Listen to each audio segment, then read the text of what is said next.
కొణిదెల పవన్ కళ్యాణ్ అమ్మ కడుపున ఆఖరివాడిగా పుట్టిన అందరికీ మంచి చేయాలి, మేలు జరగాలి అనే విషయంలో ముందువాడుగా ఉంటాడు. తన గురించి కంటే జనం గురించి ఎక్కువగా ఆలోచించే మనస్తత్వం నా తమ్ముడు కళ్యాణ్ బాబుది. ఎవరైనా అధికారంలోకి వచ్చాక ప్రజలకు ఏదైనా చేయాలనుకుంటారు. కానీ కళ్యాణ్ తన సొంత సంపాదనని కౌలు రైతులు కన్నీళ్లు తుడిచేందుకు ఖర్చు పెట్టడం, సరిహద్దు దగ్గర ప్రాణాలొడ్డి పోరాడే జవాన్ కోసం పెద్ద మొత్తం అందివ్వటం, అలాగే మత్స్యకారులు ఇంకా ఎందరికో తాను చేసిన సహాయం చూస్తుంటే ఇలాంటి నాయకుడు కదా జనానికి కావాల్సింది అనిపిస్తుంది. ఒక రకంగా చెప్పాలంటే సినిమాలోకి తను బలవంతంగా వచ్చాడు, రాజకీయాల్లో మాత్రం ఇష్టంతోనే వచ్చాడు. ఏ తల్లికైనా తన కొడుకు కష్టపడుతుంటే గుండె తరుక్కుపోతుంది.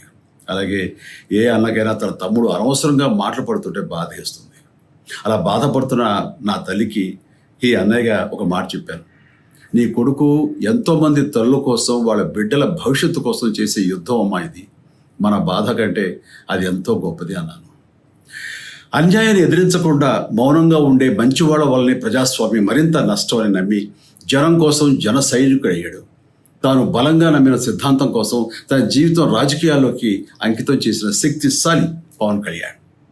ప్రజల కోసం, రాష్ట్ర భవిష్యత్తు కోసం ఆ శక్తిని వినియోగించాలి అంటే చట్టసభలో అతని గొంతు మనం వినాలి. జనమే జయను నమ్మే జనసేనాని ఏమి చేయగలడో చూడాలంటే మీరు పిఠాపురం ప్రజలు కళ్యాణ్ని గెలిపించాలి. మీకు సేవకుడుగా, సైనికుడుగా అండగా నిలబడతాడు. మీకోసం ఏమైనా సరే కలబడతాడు, మీ కళ నిజం చేస్తాడు. పిఠాపురం వాస్తవ్యులకు మీ చిరంజీవి విన్నపం, గాజు గ్లాసు గుర్తుకి మీ ఓటు వేసి పవన్ కళ్యాణ్ని గెలిపించండి. జై హింద్.